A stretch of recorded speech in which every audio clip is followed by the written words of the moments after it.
Reminder, we have a regular board meeting scheduled for next Tuesday, and hopefully you all will be able to attend.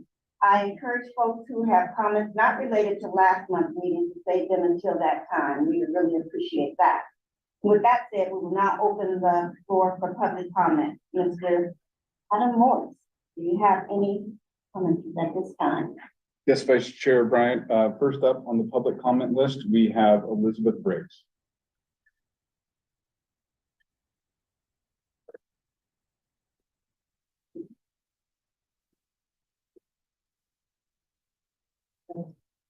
See, if you get too close, the angles get weird and it gets really strange. And thank you for the bread. Oh, you're welcome. It was very hard. I bought it at the store. Yeah, I don't actually cook it. Except brownies once a month. All right, so I am here on behalf of the Faculty Senate.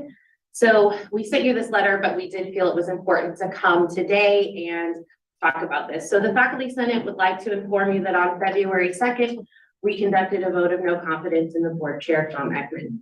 The vote and call for Mr. Ekman's resignation was unanimous. Even though he has resigned, we felt it was important to inform you of our vote. And our decision was based on the following policies, which Mr. Ekman violated. I'm not going to read all the policies. You can look at them on the college's website, but there were several. So the first one was Olympic College Policy 400-15 about bullying by employees and volunteers. The second was Board Policy 111, which talked about the board's 11 ethical values used to be making decisions, and particularly highlighting 5, 6, and 7, which were about fairness, caring, and respect. And then finally, Policy 100-14, which was commitment to civility and academic freedom. There were several things in there about how to conduct a meeting and different things like that. I have a couple of just highlights I'm going to read out of the letter. This would have been addressed to Mr. Ekman if he was here, and some of these are quotes. So he did not, quote, show concern for the well-being of others, which manifests itself in compassion, kindness, and serving. He was not, and this is another quote from a policy, committed to a climate of civility, mutual respect, and inclusiveness in the boardroom. And he was not an open-minded problem solver who managed conflict proactively and effectively. This was not the first time that he had demonstrated this behavior, and so the Faculty Senate expected his resignation. Now, while now I want to address his resignation letter. Nowhere in his resignation letter did he address these policies or his behavior during this meeting. Our objection was not to the questions that he asked or the process that he felt was not followed, but to how he asked the questions and how he treated the student. While Mr. Ekman is no longer on the board, we expect the Board of Trustees to take steps to prevent this type of behavior in the future. We encourage the board to work together with the Vice President of Equity and Inclusion and the Diversity Advisory Council to develop policies and procedures that ensure that this type of behavior will not go unchecked in future meetings. While we don't expect a response right now, and we understand that it may take time to develop meaningful policies and procedures, we do expect the board to take action. Simply saying we won't let this happen again is not enough. Our trust at this point has been damaged, and it will take time to restore our confidence. So we will be looking forward to future action from the board and the leadership of the college. That's the end of my Faculty Senate one. I do have my own if I still have time. Okay. Now, I did write a personal response to this, and I do want to read this. A lot of this would have been addressed to Mr. Ekman, but I feel like it's important to talk about the situation. So I would like to address the way that Mr. Ekman spoke to the students. You interrupted her presentation, berating her for not answering your questions. Your tone, facial expressions, and body language were aggressive and accusatory. You blamed only her for what was a group decision approved by the SGOC, her supervisor, and the Vice President of Student Services. We are an educational institution. Our sole purpose is to educate people. The mission of the college is, and I quote, to enrich our diverse communities through quality education and support so students achieve their educational goals. This is not just the mission of the faculty, but of all the employees and representatives of the college. You are a representative of the college, one of the most visible representatives with a considerable amount of power and influence. You use that power to attack a student. Earlier in the meeting, you asked a question about accreditation. Instead of berating you or saying you should have already known the answer, multiple people took the time to explain, to educate you. If only you had extended the same courtesy to the student. Now, at the end of the presentation, there were two comments that I want to address. One was, I am just trying to prepare you for the real world. This statement is offensive for several reasons. First, to imply that the college is not the real world is insulting to the many employees who work hard to run a quality educational institution. While an educational institution might be different from a business, it is still real. Second, while it is likely students will experience aggression and harassment when they leave the college, the way that you attempted to teach this student how to handle these situations was wrong. How we teach students is just as important as what we teach them. I would expect some more from someone who had done the adjunct thing. Third, why must we accept that students would be treated this way in, quote, the real world? One of my favorite quotes is from Michelle Obama. You may live in the world as it is, but you can still work to create the world as it should be. So why, instead of berating the student, did you not work to create the world as it should be? A world where people are treated with respect, no matter their age, gender, or position. Now, to the board members and Dr. Cavaluzzi, I'm disappointed that there was no response from anyone during the meeting. And while I understand that there are rules that govern a board meeting, at some point, the people in the room are more important than the protocol. The student was obviously in distress, yet no one did anything. I hope that there will be steps taken to address this. This was not the first time that this had happened, and yet nothing was done. I also take responsibility of myself. I will probably live a long time and still regret how everything happened on that Tuesday, but I do expect more from the leadership of this college. Thank you. Thank you, Elizabeth. Next up, we have Derek Kleinrichard.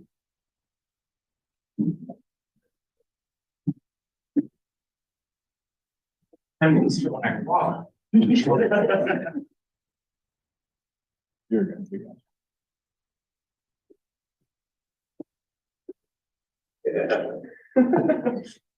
Hello, board, President Cavaluzzi. My name is Derek Kleinrichard. I am the SGOC Director of PR and Communications, but first and foremost, I'm a student. You've probably seen me sitting next to my colleagues and friends, Brett and Rosie, at these board meetings. Sitting there, I had the opportunity to witness treatment that I wish to address today.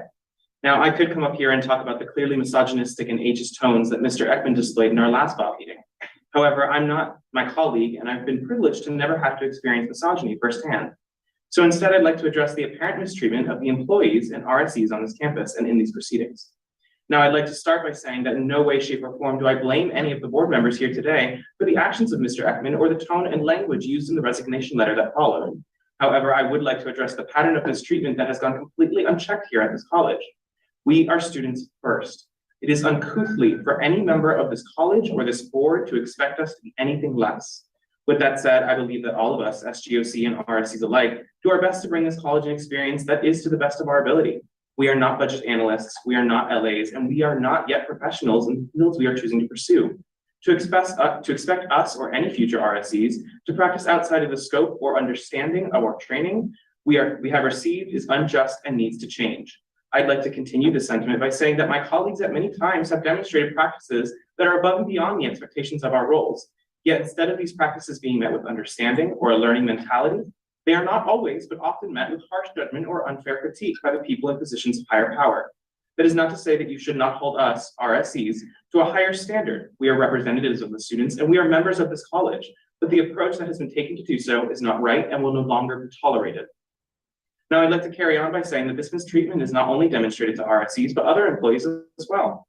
Earlier this year, the Faculty Senate came to the board in hopes of rectifying issues that they believed to be crucial to their ability to do the work that they so passionately do. Yet instead of understanding or compassion, they were met with the same treatment I have outlined for you today.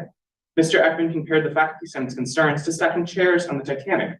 Now, I find this analogy ironic because the employees of the Titanic continued their duties as the ship was sinking, not because they were instructed to do so, but because they were not allowed in the lifeboats that were meant for higher class passengers.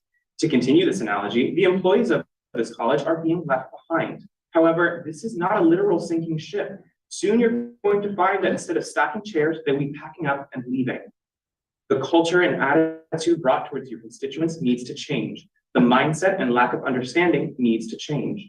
We are not only RSEs, students, employees, parents, partners, or otherwise. We are people, and we deserve to be treated as such. I hope members of this board and employees of higher education continue to pursue the efforts necessary to change this culture. It doesn't start with the people asking for change. It starts with the people who are willing to answer, and I hope you are willing to answer. Thank you. Thank you, Derek.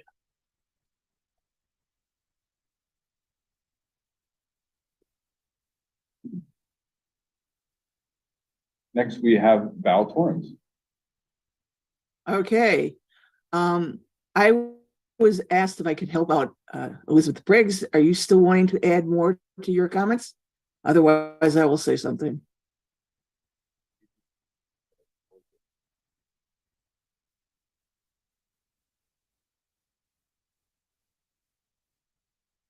I think her microphone may be having issues. Okay.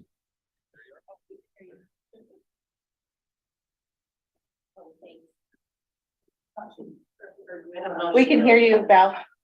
Well, okay. So I will just share my thoughts on this whole issue. Was not at the meeting, so I'll tell you that right now. I heard a whole lot about that, and I was not happy at all. I've been a school board director where we have spent far more time listening to public comments than the times I've been with this board over the last several years. And our meetings might start at 5 o'clock at night and end at 10 or 11 o'clock at night, because that's what it sometimes takes, is to listen to the people who are coming to you to discuss their issues. I have been appalled by the fact that the unions, both of them, have come and said, we want to sit down and talk with you about the issues that concern us, and there's never been a response. That's not the way to run the railroad. I'm sorry. And I just feel very strongly that if you want everybody to work together and move forward, then you really do need to work with them, not this separation of the board and then everybody else, which was what was intimated in that letter of resignation by the former president. To say that the Board of Trustees is not, part of the college, I don't know, maybe that's not what he meant, but the way that comes across to me is really says volumes about the relationship that he saw between him and what's going on in the college. They need to be intertwined. They need to work together. That's the whole point. I was just absolutely appalled. And I came tonight to help out another board member another faculty member who doesn't seem to need it, but that's okay. I'm saying what I'm saying. And I appreciate the fact that the board made the statement it did at the beginning of the meeting, but I think there needs to be some wholesale changes in how these meetings are run. There should be some way for people to get a response to the things that they say without having to always ask for it, and just having your time end, and that's it. And it's once more we go back into the vast mass of who's on the Zoom or who's in the room.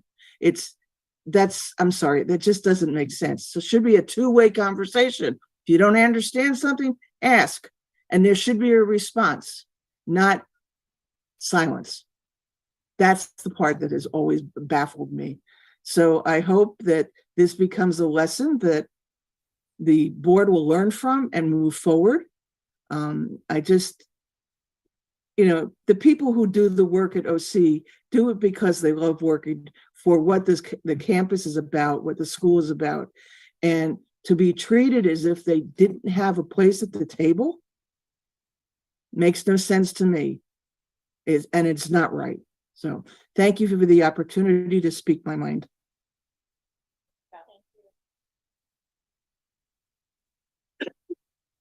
Next up, we have Barbara Parker.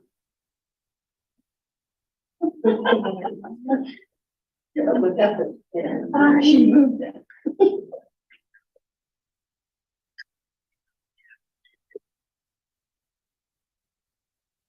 So I'm not going to say a whole lot about what happened.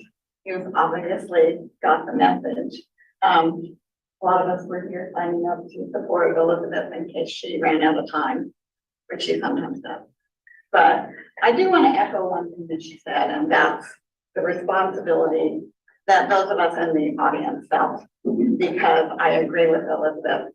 I feel like I have post-traumatic stress because I didn't get up and say, and that's what's really bad.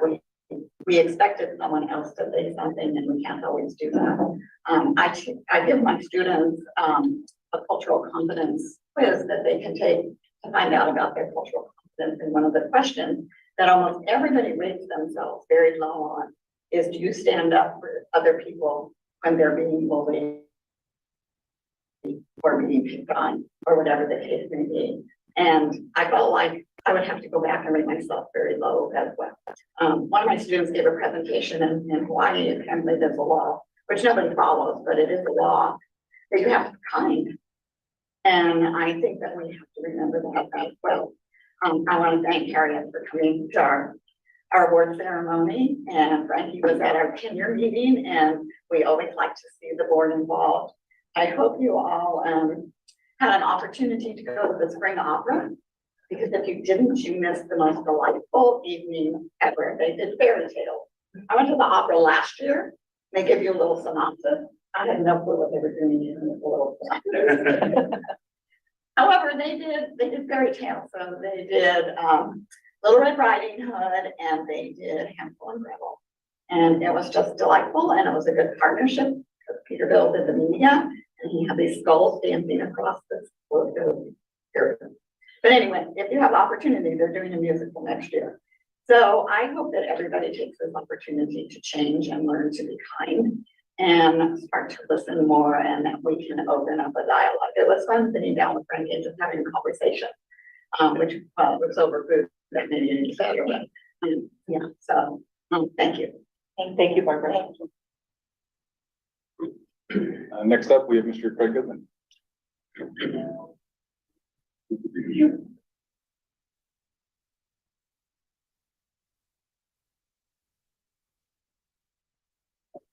I'll just stand here. Oh, I don't have my glasses. You're all fuzzy. I'm so sorry. Wait, I can't anyways.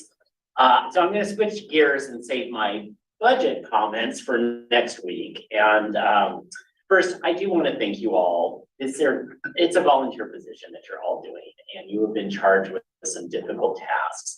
And I don't think we often get to say thank you for your service. And I think that's really important. And I always look at an opportunity out of conflict that has occurred here. And I'm hoping that we can find an opportunity here to maybe reshift our relationship. So let's see, with the faculty employee groups, and I feel that the board members should engage more with employees beyond this highly structured board meeting that we have, because I think it could change the course of the college if you were there to help us. And the goal is not to have an adversarial role. And we just want to establish that. Yes, we may have difference of opinions, and yes, we may have some conflicting ideas, but we're in education and we're in higher education, and we embrace that. And I don't think that ever gets communicated, particularly when you have these very structured things. If you contact prior board members and how our boards used to operate, with faculty participation, classified staffing participation, and employees actually sitting at the table, we just had different relationships. We had board members coming into classrooms all the time. I had several board members coming to my English 91 classes and just having a great time seeing that student or my students like growing and participating. I really want to encourage that again. Like, I haven't been talking to you all because I felt like it wasn't a good structure and it wasn't conducive to a good relationship. Sometimes you just gotta cut bait, right? So here's an opportunity. I hope that you'll take it. I know the state board trains you well not to talk to employees. You certainly can talk to us, and we don't have to bargain. We don't have to do business. We can talk about opera. We can talk about whatever awards. That's awesome. But reach out to us. You're always invited to our classrooms. Just let us know, and we'd love to see you more on campus and maybe restart a relationship. I think there's an opportunity. That's all I have to say. Thank you, Craig. Right. I agree. Yeah, great, wonderful. Thank you. Next, Next week I am going to grill you on the budget.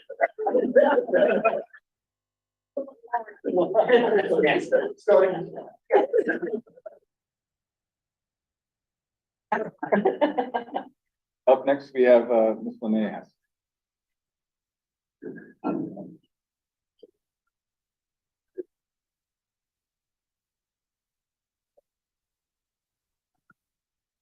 So I'm gonna just read a letter that we've all received that we wanted to make sure was on the records. Mr. Ekman, Board of Trustees, and Dr. Cavallucci.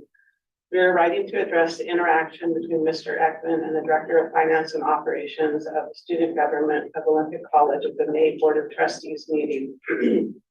During SGOC's budget presentation to the board, Mr. Ekman interrupted, took an antagonistic line of questioning and berated the student. Mr. Ekman had a tone of voice that can only be described as condescending and shady.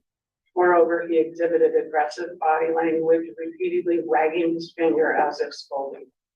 Many of Mr. Ekman's comments to the students included accusatory phrases such, "Do you realize what you have done?" Others' comments implied that the student was solely accountable for what Mr. Ekman perceived to be an irresponsible budget. He reproached the student for presenting an unsustainable spend down plan, which showed a fundamental misunderstanding of what a spend down plan is. The spend down plan had been recommended by the board because of the size of the reserve. In addition, his questions were answered during the thorough, sensible, financially transparent slideshow. During one of Mr. Ekman's interruptions, the student held up her hand and said, "Please let me finish." The student's distress was obvious to the audience. During this entire interaction, every board member and the president remained silent. Eventually, Vice President Taga interceded and repeated what the student had already explained. At this point, the tone of Mr. Ekman's response and demeanor completely changed. Following the student's presentation, Mr. Ekman was cordial and congratulatory to other presenters, cracking jokes and often offering pleasantries. While the student was visibly upset, Mr. Ekman said he hoped she felt he wasn't too hard on her and that he was just preparing her for the real world. This slight acknowledgement of his behavior appeared to audience members as a rationalization of his bullying. This latest incident continues an offensive pattern of belittling, dismissing, interrupting, and rebuking presenters. Most concerningly, this behavior seems often directed towards women.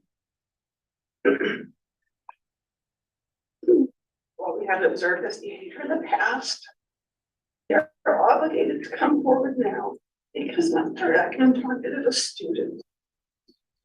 That's where it hits us hard. These are our expectations. An acknowledgement of the harm Mr. Ekman caused to the reputation of Olympic College as a safe place for students and an institution with equity at the center of all we do. Mr. Ekman's removal as the chair of the Board of Trustees, diversity, equity, and inclusion, and bystander intervention training for the president of the college, the executive team, all who were present at the meeting, the Board of Trustees review and apply the mission, vision, and values of the college as representatives of the college. And based on the mission, vision, and values, the Board of Trustees create written protocols guiding board member behavior at future meetings in order to prevent uncivil behavior. Sincerely, Sarah Adams Nolan, Elizabeth Briggs, Christina Camarina, Amy Herman, Renee Hess, Angela Cradiker, Candace Moreau, Heather Newcomer, and Margaret Parker. Thank you. Thank you, Lynette.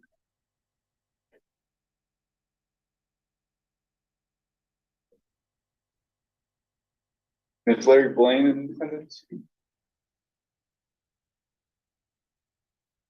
I don't believe I see Larry online. He did sign up for public comment. We did mention that he would be late, so I put him at the end. Unless there's any public comment remaining, that concludes our public comment for this evening.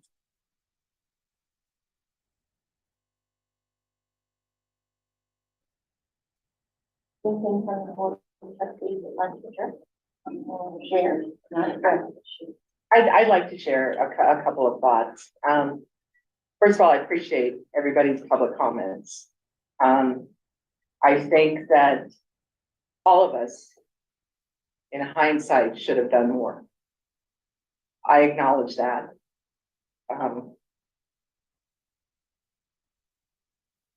There were stuff done, there was things done after the board meeting that maybe the public did not see.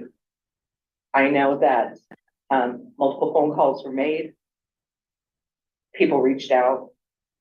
It's a hard balance sometimes to balance what you have to do as a board and what you have to do as a person. I wish those two would mesh a little more. I do not share the same sentiments that Mr. Ekman shared in his letter on a number of issues. I think too, differences of opinion that Craig mentioned earlier are good things. It makes you have dialogue. It makes you work together to find solutions, and hopefully moving forward, that's what we can do.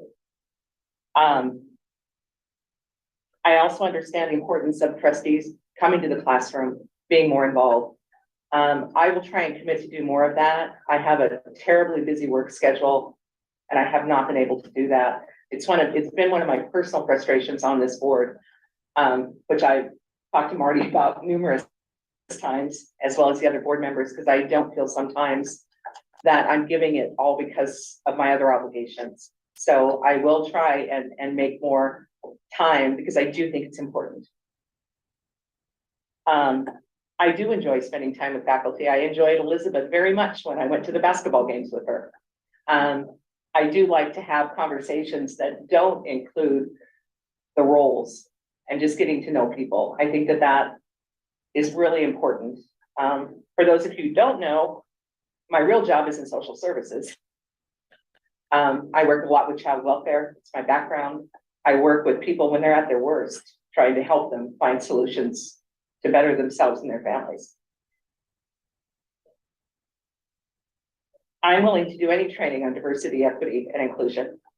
I'm a woman of color. I was offended about what happened at the board meeting.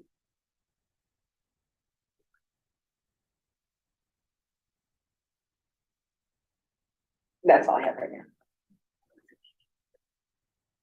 Yeah, I want to say, my name is Trustee Coleman. I did have an opportunity to meet a couple of people here. I think Elizabeth Briggs, enjoyed conversation with her, and I think I've been here now but maybe 2 years, and it's the first time we've had a conversation, enjoyed that. Also with Barbara, always enjoyed that. We had good food, of course, and that helped. And but I concur with Trustee Bryan and just Trustee Miller. I came on to, I'm a pastor in this area in West Bremerton. Of course, my thing is developing relationships. And I became a part of the trustee board to drive the inclusive, being fair, caring, respect, all of those attributes. I think that's something that we should set as a high goal and a model for Olympic College. And I want to say, and I apologize to all of you that were here, and Rosie, back, of course, at our meeting, our last trustee meeting. Of course, that didn't go well, but I think there's several things we can learn. I think those items were listed, and we can learn from that, and we can use this as an opportunity to be able to use that as a stepping stone and grow from it and build relationships so we can be the college that, of course, all of us want. I hope all of us want that. And so, and sorry that happened, but here we are. Where do we go from here? So hopefully we learn something from it and go forward. That's all I have, Trustee. And again, I agree with both Trustee Miller and Trustee Coleman. We're so sorry. That should not have happened. That's not how we do business. That's not how we build relationships. We really should have done more. And, and I'm sorry that we didn't. We should have stopped the meeting. We should have adjourned. We should have made sure that Rosie was okay. And I think we were all in shock from the rest of the meeting. Everyone was in shock, and we feel bad. And just like Barbara said, I felt like I could have done better. Trustee Miller did go over and attempt to console her. And I think we should have just stopped the meeting. And we realize that this is not the first time We have went to the state board. You know, we talked to several people, and so like trustee Coleman said, we're here now, so let's do better. We can do better. We can go to the classrooms, we can talk, we can, you know, Marty he's a wonderful president, and all we gotta do is let him know that we're coming to this. It's just that we don't want to cross that line as board members and into the college, because that's not our role. Our role is to support him, but I'm sure that he does not have a problem with us coming to visit you guys and talk with you guys. I mean, a lot of us talk. I've been on Barbara for many, many, many years, and she's a wonderful person. You know, I see a lot of familiar faces. I enjoy the graduation. And like I said this morning, I think we got the best college ever. I'm gonna always say it. It's not gonna change because it is the truth. And we can do better. And I hope that we as a board of trustees, we can build those relationships that are needed to get past this and to do better and continue the great work that you all are doing to support all of our students. And Rosie, again, we thoroughly apologize to you, really. And to your whole team. You guys did an excellent job. And I just feel like we could have done better. And next time we will. Is there anything else for the good of the order? If anyone would like to? I'd like to thank Heather and Elizabeth for bringing Yes. food. We appreciate it. Marty, do you have anything? Thank you. Well, with that, let's get on with our graduation. That's what's up next. So hopefully we'll see all of you at the graduation. All right, thank you guys. Again, we're so sorry. It should not happen, and it won't happen again. Here, let's say that. All right.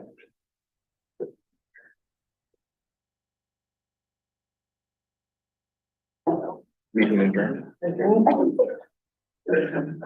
Oh, okay, I don't have that, but the meeting's adjourned. That concludes this evening's special board meeting. Thank you all for attending. Have my watch, like,